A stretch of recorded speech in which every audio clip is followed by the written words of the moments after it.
Hello twin flames. चलिए कुछ question and answers clear करते हैं। कुछ अभी भी डाउट्स है जो मेरे ग्रुप में व्हाट्सएप ग्रुप में पूछा जाता है मुझे, और बाहर से भी मुझे बहुत क्वेश्चनिंग आते हैं इस चीज़ को लेकर। कि पहला क्वेश्चन ये है कि क्या जो लोग ट्विन फ्लेम्स होते हैं, चाहे वो हमारा फेमिनिन हो या मैस्कुलिन हो, जब वो कार्मिक से शादी करते हैं तो क्या वो खुश रहते हैं? क्या वो अपने बच्चों की सोबत है खुश रहते हैं, अपनी वाइफ की सोबत खुश रहते हैं? क्या वो सेक्सुअली सेटिस्फाई रहते हैं अपने पार्टनर के सोबत? ठीक है, ये क्वेश्चन है। ठीक है, देखिए फर्स्ट ऑफ ऑल बेसिक्स चीज़ें हमें समझना चाहिए कि दो कॉन्सेप्ट हमेशा रहता है ट्विन फ्लेम में। एक अवेकिन होता है, एक अनअवेकिन होता है। अनअवेकिन का मतलब क्या होता है? अनअवेकिन का मतलब वो चीज़ों को लेकर अवेयरनेस नहीं है, मतलब जर्नी को लेकर ही or she is not aware, completely aware ही नहीं है, मतलब उसको कुछ पता ही नहीं है। इवन आप कनेक्टेड रहते हो उससे, आप समझाने की कोशिश करते हो, उसके मैसेज पे कॉल करके आप खुद मिलकर उसको समझाने की कोशिश करते हो, लेकिन समझ में नहीं आती है उसको चीज़ें। क्यों समझ में नहीं आती है? लास्ट वीडियो में हमने बात की थी, क्योंकि हमारा जो माइंड है ना, जो भी इंफॉर्मेशन हम फीड करते हैं अपनी माइंड पे, उसी बेस पे हमारा माइंड एक थॉट पैटर्न सेट कर लेता है, एक बिलीफ पैटर्न सेट कर लेता है। जब एक thought pattern belief pattern set कर लेता है, जब जो भी इंफॉर्मेशन हमारे दिमाग में फीड की जाती है, जो इल्यूशन है एक्चुअली 3D इल्यूशन है, उस इल्यूशन को जब एक्सेप्ट कर लेता है हमारा माइंड, ठीक है, तो हमारी बॉडी और माइंड एक्सेप्ट कर लेती है उस इल्यूशन को, तो उसी बेस पे काम करने लग जाती है।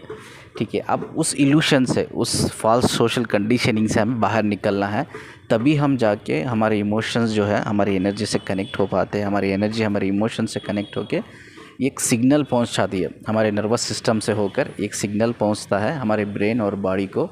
उसके बाद कहीं ना कहीं हम अवेकनिंग होने लगते हैं, हमारी एनर्जी बैलेंस होने लगती है अपनी बॉडी, माइंड और सोल से। तब हम अवेकनिंग प्रोसेस में आते हैं। जिस तरह से हम अवेकनिंग प्रोसेस में आते हैं, जब हमारे अंदर क्यूरियोसिटी बढ़ती है या क्रेविंग बढ़ती है नॉलेज गेन करने की, विजडम गेन करने की, जिस तरह से हम गाइडेंस के थ्रू, दूसरों के गाइडेंस के थ्रू या अपने आप, अपने बेस के एक्सपीरियंस, अपने आप के एक्सपीरियंस के बेस पर, अपनी जर्नी के, अपनी लाइफ के एक्सपीरियंस के बेस पर हम विजडम गेन करने लगते हैं, समझने लगते हैं, तो हम धीरे धीरे क्या होते हैं, कम्प्लीटली अवेकन होने लगते हैं। यानी कि हमारा जो थॉट पैटर्न, बिलीफ पैटर्न जो इल्यूशनल था, वो इल्यूशनल निकल के रियलिटी की तरफ बढ़ने लगता है। हम रियलिटी को समझने लगते हैं, महसूस करने लगते हैं, फील करने लगते हैं, काम करने लगते हैं, तब जाके आप कम्प्लीटली अवेकन होते हो। अब अनअवेकन का सिनेरियो ये होता है भाई, अनअवेकन को कुछ पता नहीं होता, लाइक दे आर चाइल्ड, बच्चे होते हैं वो लोग। बच्चों को जैसा कुछ पता नहीं होता ना, वैसा कुछ भी पता नहीं होता। तो इस चीज़ में क्या होता है, आप बोलते रहते, लेकिन आपके सामने ही वो बंदा आपकी बात को इग्नोर करके, डिनाई करके, वो आपके सामने ही किसी और से शादी कर लेता है। ठीक है, ये सिनेरियो है। अब दूसरी बात है, क्या वो खुश रहते हैं? नहीं, 100%, 101% वो खुश नहीं रह सकते हैं अपने पार्टनर के साथ। इसका मतलब ये नहीं कि हम उनके बारे में बुरा सोचें। हम ये नहीं सोचना चाहिए यार वो खुश ना रहे, उसकी कार्मिक पार्टनर के साथ हमेशा फ़ाइट हो, थर्ड पार्टी के साथ हमेशा फ़ाइट हो, उनमें जल्दी डाइवोर्स हो जाए, उनमें कोई बड़ी प्रॉब्लम आ जाए, वो जल्दी सेपरेट हो जाए, तो यार हम कहीं ना कहीं हम उनको रियलाइज़ करा सकेंगे कि भाई देख, तूने गलती की, मुझे छोड़ के, इसीलिए ये हुआ, और वो हमारा डीएम जो डीएफ है मुझे मिल जाएगी। तो ये थाट्स हमें नहीं रखना है। ये एक लो कैटेगरी के थाट्स है, एक लो वाइब्रेटेड थाट्स है। ठीक है, इससे हमारी एनर्जी लो होती है, एक सेल्फिशनेस की एनर्जी हमारे अंदर क्रिएट होती है। तो ये एनर्जी हमें हमारे अंदर डेवलप नहीं करना है। हमें सबके बारे में अच्छा सोचना है, सबके लिए दुआ करना है, चाहे हमारा दुश्मनी क्यों ना हो वो, उसके लिए भी हमें दुआ करना है। ठीक है, ये है सही तरीक़ा डिवाइन अपनी खुद की एनर्जी को हाई वाइब्रेशन में रखने का। ये सही तरीक़ा है कि दुआ करो, सबके लिए अच्छा सोचो, अच्छा करो, सबके लिए दुआ करो, दुश्मन के लिए भी दुआ करो।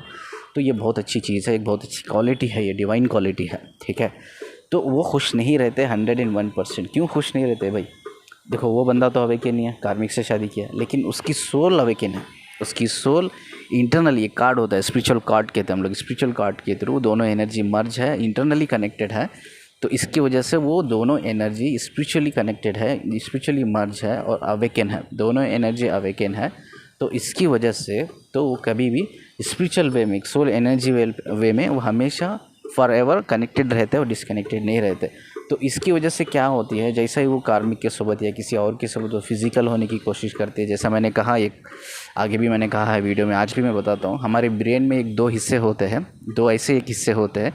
एक हिस्सा ये होता है जो हार्मोन्स, जब भी हम फिज़िकल होते हैं हार्मोन्स रिलीज़ करता है हमारी बॉडी में, और एक हिस्सा ये होता है ब्रेन का, इमोशंस रिलीज़ करता है। तो जब हार्मोन्स और इमोशंस दो भी रिलीज़ करता है, वो जो जो दो हिस्से होते हैं ब्रेन के, जो दो हिस्से होते हैं वो ब्लॉक हो जाते हैं, ठीक है। स्पेशली जब हम फिज़िकल होते हैं किसी कार्मिक के साथ या किसी और से, ठीक है। इस आप माइट भी आप कैजुअल रिलेशनशिप में होंगे, बॉयफ्रेंड गर्लफ्रेंड रिलेशनशिप में होंगे, आप बॉयफ्रेंड आपका गर्लफ्रेंड, या दोनों आप कार्मिक होंगे, या मतलब आप दोनों ट्विन फ्लेम्स नहीं होंगे, मतलब यू आर समवन एल्स होंगे, ठीक है। तो आप उनके साथ फिज़िकल होते हैं तो क्या होता है, आपको वो सेटिस्फेक्शन ही फील नहीं होता, आप फील ही नहीं कर पाते उस सेंसेशन को, ठीक है। जब आप फिज़िकल होते, क्यों आप फील नहीं कर पाते? क्योंकि आपके जो दो ब्रेन के एक दो जैसे हिस्से होते हैं जहाँ हार्मोन्स और इमोशंस रिलीज़ होते हैं ना, ये ब्लॉक हो जाता है जब आप किसी और के साथ फिज़िकल होते हैं। तो इसीलिए जो रियल ट्विन फ्लेम्स होते हैं वो कभी भी किसी और के साथ सेक्स को फील नहीं कर पाते हैं, एक्सपीरियंस नहीं कर पाते हैं, ठीक है। यही रीज़न है, चाहे वो अवेकन हो या अनअवेकन हो। तो इसमें भी वही कॉन्सेप्ट है जो अनअवेकन ट्विन फ्लेम्स कार्मिक से करते हैं, तो वो भी फील नहीं कर पाते हैं, इसलिए क्योंकि उनके जो ब्रेन के हिस्से ब्लॉक हो जाते हैं, ये उनको पता नहीं रहता, उनको अवेयरनेस नहीं रहती।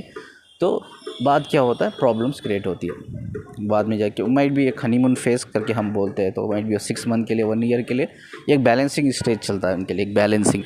तो उसके बाद प्रॉब्लम्स धीरे धीरे क्रिएट होती है। वो कभी भी खुश नहीं रहते, वो कभी भी उनके साथ सेटल नहीं होते, कभी भी वो एक अनकंडीशनल लव उनमें नहीं होता है, यार उनमें एक इमोशनल कनेक्शन नहीं होता है, ना वो फिज़िकल सेटिस्फेक्शन या मेंटल इमोशनल सेटिस्फेक्शन, ऐसी कोई भी चीज़ नहीं होती है, ऐसी कोई भी चीज़ होती ही नहीं है। ये आप दिमाग से काट दो, इनसिक्योरिटी अपने दिमाग से हटा दो, ठीक है। दूसरी बात और एक यूनिवर्सल फैक्ट मैं बताता हूँ, एक यूनिवर्सल सीक्रेट आपके साथ शेयर करता हूँ, ठीक है।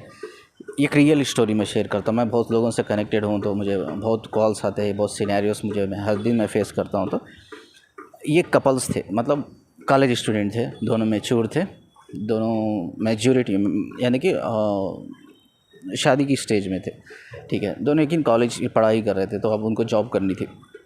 दोनों रियल ट्विन फ्लेम है। अब उसमें क्या है, एक लड़का है अवेकन है, कम्प्लीटली अवेकन, मैस्कुलिन है, डिवाइन मैस्कुलिन। उसमें एक लड़की है, वो भी फेमिनिन है, लेकिन she is not awaken, she is not divine, she is not awaken. अब लड़के ने भाई बहुत से समझाने की कोशिश की लड़की को समझाने की कोशिश की, भाई मैं तेरा पार्टनर हूँ, स्पिरिचुअल पार्टनर हूँ, हमारा पास्ट लाइफ का कनेक्शन है, हम दोनों का ना ये सोल पर्पस है। लड़की अनअवेकन थी, अनअवेयर थी चीज़ों को लेकर। उसने कम्प्लीटली डिनाई कर दिया इस चीज़ को कि मैं इन सब चीज़ों को नहीं मानती हूँ, और उसकी आंखों के सामने ही और किसी और से शादी कर ली उसे। बहुत सा क्वेश्चन, और दूसरा क्वेश्चन ये भी मुझे आया है इसी सिनेरियो पे, वो क्वेश्चन को मैं क्लियर कर दूंगा। क्या ट्विन फ्लेम दोनों ट्विन फ्लेम एक दूसरे से कर्मा क्रिएट कर सकते हैं? और बहुत से लोगों का एक मिसकॉन्सेप्शन है, ट्विन फ्लेम कर्मा नहीं क्रिएट करते, लेकिन अनइंटेंशनली या इंटेंशनली कर्मा वो भी क्रिएट करते हैं, ठीक है। कर्मा एक दूसरे से वो भी क्रिएट करते हैं, इट्स पॉसिबल। ट्विन फ्लेम्स भी एक दूसरे के साथ कर्मा क्रिएट करते हैं, हाउ इट्स पॉसिबल, ये एक सिनेरियो हम समझने की कोशिश करेंगे। अभी क्या हुआ, ये लड़की ने शादी कर ली उसकी आंखों के सामने। लड़का बहुत सीरियस था रिलेशनशिप को लेकर, हॉनेस्ट था, जेन्यून था, ठीक है, इमोशनली कनेक्टेड था लड़की से, क्योंकि उसको पता था कि ये मेरी सोल पार्टनर है, दिस मेरी सोल पार्टनर है, ठीक है। इसके अलावा मेरे लाइफ में एवरीथिंग इज़ एम्प्टी, इनकम्प्लीट हूँ मैं, उसको पता था। लेकिन लड़की को कुछ भी पता नहीं था, उसकी भी गलती नहीं, वो शी इज़ अनअवेयर, उसको अवेयरनेस ही नहीं थी इस जर्नी को लेकर, वो अनअवेकन थी। तो लड़की ने शादी कर ली, और लड़की को इससे बहुत प्रॉब्लम हुई, इतना पेन से उसने गुजरा, बोलते हैं ना अनबियरेबल पेन, तो गुजरा। फाइनली क्या हुआ, लड़की का भी एक शादी की किसी कार्मिक से, उसका भी 6 मंथ 1 ईयर तक हनीमून फेस चलता रहा, बैलेंसिंग में रहा, बहुत प्रॉब्लम आने लग गई। अब क्या हुआ मैं बताता हूँ, पनिशमेंट कहाँ मिलती है, यूनिवर्स से कहाँ पनिशमेंट मिलती है। यूनिवर्स किस तरह से हमें रियलाइज़ कराता है कि हमने कहाँ गलती की। जब वो प्रेग्नेंट है, वो लड़की जब प्रेग्नेंट होने के बाद जब उसको बच्चा हुआ, ठीक है, उस बच्चे का हेल्थ इशू आ गया। जो लड़की अपने डिवाइन मैस्कुलिन को डिनाई करके एक कार्मिक से शादी कर लिया, कार्मिक से शादी करने के बाद जब प्रेग्नेंट होकर एक जो बच्चा हुआ उसे, उस बच्चे को हेल्थ इशू आ गया, किडनी प्रॉब्लम आ गया, परमानेंट किडनी प्रॉब्लम जो क्यूर ही नहीं हो सकता, ऐसा प्रॉब्लम बच्चे को आ गया। तो अब क्या हुआ, क्यों ये हुआ? तो बहुत से लोग ये इतना गहराई में नहीं जाते, इतना डेप्थ में नहीं जाते। ये रियल सिनेरियो, ये मेरे खुद के फ्रेंड है एक, तो मैं जानता हूँ उनको, बहुत क्लोजली जानता हूँ, उनका ही स्टोरी शेयर कर रहा हूँ मैं आपके साथ, ठीक है, उनकी ही स्टोरी शेयर कर रहा हूँ। तो अब बहुत से लोग इतना सीरियस नहीं लेते, ठीक है यार क्या हो गया, तो ऐसे इश्यूज़ तो रहते हैं, इंसान पैदा होता है तो बीमारियां रहती है, आती है जाती है, तो इतना डेप्थ में नहीं लेते। लेकिन डेप्थ में सोचने की ये बात है, उस लड़की को भी अब रियलाइज़ हुआ कि उसके बच्चे को ऐसा क्यों, अब रियलाइज़ हुआ उसको कि उसने क्या गलती की, क्यों क्यों उसका बच्चा अनहेल्थी पैदा हुआ कार्मिक के सबब? क्यों? क्योंकि उसने पेन क्रिएट किया, इतना पेन दिया उस लड़की को, माइट बी अनइंटेंशनली उसने दिया। मैं ये तो नहीं कहूँगा, उस लड़की को भी पता नहीं था, उसको भी अवेयरनेस नहीं थी, अनइंटेंशनली सही लेकिन उसको पेन तो मिला। वो लड़का तो इनोसेंट था ना, वो लड़का तो ऑनेस्ट था ना, प्यार को लेकर इमोशनली कनेक्टेड था ना, लेकिन उसको प्रॉब्लम हुई ना, उस लड़की को बहुत प्रॉब्लम हुई। उस प्रॉब्लम इतनी हुई, उसकी भी हेल्थ इशू बहुत प्रॉब्लम हो गई। इस लड़की को छोड़ने की वजह से वो डिप्रेशन में चल गया। उसने बहुत सी ऐसी चीज़ें फेस की जिससे उसकी फ़िज़िकल हेल्थ कम्प्लीटली डैमेज हो गई, मेंटल हेल्थ डैमेज हो गई यार, उसका करियर ख़त्म हो गया, उसका फ्यूचर ख़त्म, सब ख़त्म हो गया लड़की के पीछे, सब ख़त्म हो गया वो। ठीक है, एकदम बोलो कि भिखारी बन गया बंदा, ख़त्म हो गया, सब कुछ ख़त्म हो गया, कुछ भी नहीं बचा उसके पास वो लड़की छोड़ने। ये यूनिवर्स ने देखा। यूनिवर्स हमेशा सच्चे इमोशंस को देखता है, सच्चे इंटेंशंस को देखता है। ठीक है, आपकी नीयत ही बोलते हैं ना, नीयत को देखता है। तो लड़की की नीयत पाक थी, तो फाइनली लड़की को पनिशमेंट तो मिलना ही चाहिए था। पनिशमेंट इसलिए यूनिवर्स दिया, लड़की समझ नहीं पा रही थी। लड़के ने 200% कोशिश की समझाने की, समझ ही नहीं पाई वो। लेकिन यूनिवर्स को पता चल गया कि ये लड़की समझ नहीं पाएगी। ठीक है, ये गुरूर वाली लड़की है, मतलब ये स्टबर्न लड़की है, बहुत ज़िद्दी है, गुरूर है इसमें, लेकिन ये समझना ही नहीं चाहती। तो यूनिवर्स ने एक दूसरा तरीका निकाला, एक ऐसी सोल को उसके बच्चे की बॉडी में भेजा, जो सोल एक्चुअली खुद एक पनिशमेंट देने के लिए आई है। ये समझो, ये यूनिवर्स पनिशमेंट दे रहा है उस लड़की को। क्यों? वो रियलाइज़ कराना चाहता है वो लड़की कहाँ गलती की करके।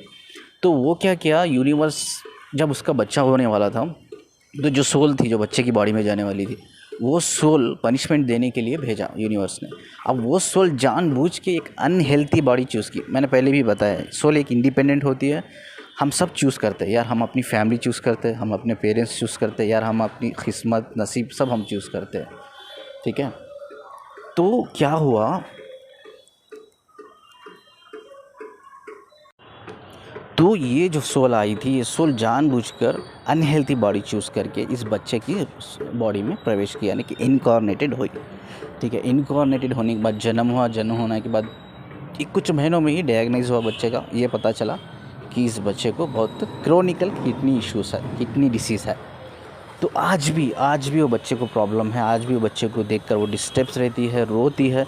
आज उसको रियलाइज़ होता है यार, मैंने उस लड़की को जाने अनजाने में कितना बड़ा पेन दे दिया, मैंने उसकी आंखों के सामने किसी और से शादी कर ली। आज उसी का पेन मुझे इस बच्चे की तरह मिल रहा है। आज भी वो खुश नहीं है अपनी लाइफ में, बिल्कुल भी खुश नहीं, हमेशा टेंशन में रहती है, हमेशा हॉस्पिटलों के चक्कर लगाती रहती है, इधर उधर चक्कर लगाती रहती है।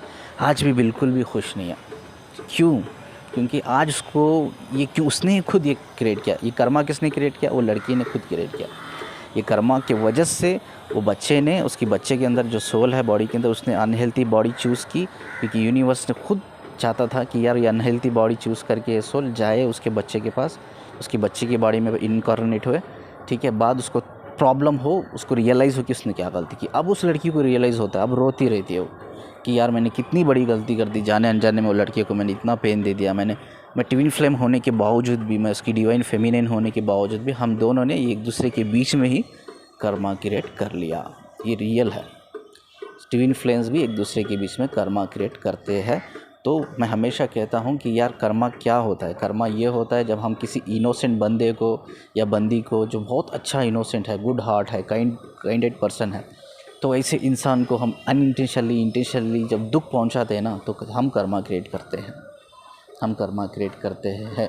रिलीजियस में भी ये लिखा है, मैं मुस्लिम हूँ तो हमारे रिलीजियस में ये लिखा है यार, किसी का दिल जब हम दुखाते हैं, या दिल दुखाना, तो अल्लाह क्या करता है, जब हम किसी का दिल दुखाते तो हमारे लिए जो जन्नत के दरवाजे होते हैं ना, बंद कर देता है।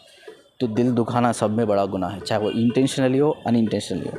तो यू शुड बी अवेयर, आप कॉन्शियस रहना चाहिएगा, आपको अवेयरनेस होनी चाहिए कि यार किसी, जो भी आप बात करेंगे ना, एक बार सोच के बात करो यार। कुछ भी आप एक्शन लोगे ना, एक बार सोच के एक्शन लिया करो कि आगे वाले को मेरी तरफ से प्रॉब्लम नहीं होनी चाहिए, आगे वाले को मेरी तरफ से प्रॉब्लम होनी नहीं चाहिए। इस सिनेरियो से आई थिंक आप क्लियर हो जाओगे कि यार ट्विन फ्लेम एक दूसरे ट्विन फ्लेम के साथ कर्मा कैसा क्रिएट कर सकते हैं। और बहुत से लोगों को एक मिसकंसेप्शन होता है, यार ट्विन फ्लेम से तो कर्मा क्रिएट नहीं होता। जो भी कर लो आप, कुछ भी कर लो एक दूसरे के साथ, वो क्या करते हैं, एक दूसरे की आंखों के सामने एक दूसरे किसी और से शादी कर लेते हैं। उनके लिए एक जर्नी मजाक बन जाती है। आपको पता नहीं होता यार बंदा बंदी कितनी पेन में गुजर रही है।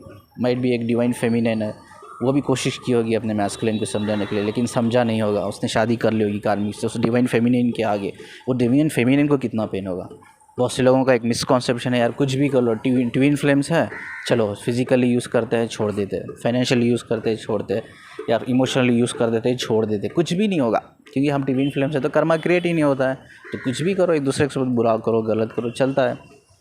ये मिसकॉन्सेप्शन हटा दो दिमाग से। ट्विन फ्लेम्स में भी कर्मा क्रिएट होता है, इट्स 101%। ठीक है, मैंने अब तक 2000 लोगों से बात की है ऑल ओवर द वर्ल्ड, और मैं जानता हूँ कैसे कैसे सिनारियोस में डील करता हूँ। ये पॉसिबल है, ये समझ लो आप। आई होप कि जो भी क्वेश्चन मुझे पूछा गया वो हमने क्लियर किया। इसमें 2 क्वेश्चन मैंने क्लियर किए। क्या कार्मिक के सब ट्विन फ्लेम खुश रहते हैं, कि चाहे वो अनवेकन हो या वेकन हो, खुश नहीं रहते। दूसरी चीज़, क्या ट्विन फ्लेम कर्मा एक दूसरे से क्रिएट करते हैं? हाँ, ये ट्विन फ्लेम एक दूसरे से कर्मा क्रिएट करते हैं। आई होप कि हैव क्लियर योर क्वेश्चन। अगर कोई भी डाउट हो तो यू हैव कमेंट सेक्शन में आप मुझे पूछ सकते हैं, हम उससे आगे जाके बात करेंगे। धन्यवाद जी मुझे सुनने के लिए।